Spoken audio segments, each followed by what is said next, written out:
maybe in the budget hearing of the PNP, we can ask them why they chose the individuals to remove from your detail. But I'd like to know also how many is left from the AFP. And I think the AFP is also quite capable. Ilan po, Mr. La Chica? Madam Chair, good afternoon. I think I cannot disclose the number, but I have here our activation order and our table of organization. Why can't you not disclose the number? For security reasons, ma'am. Well, okay. I will. Madam Chair, Yeah. sabihin mo na sir.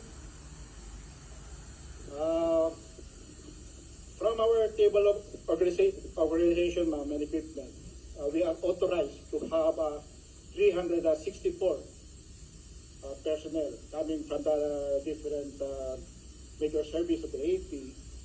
But for our actual number as of now,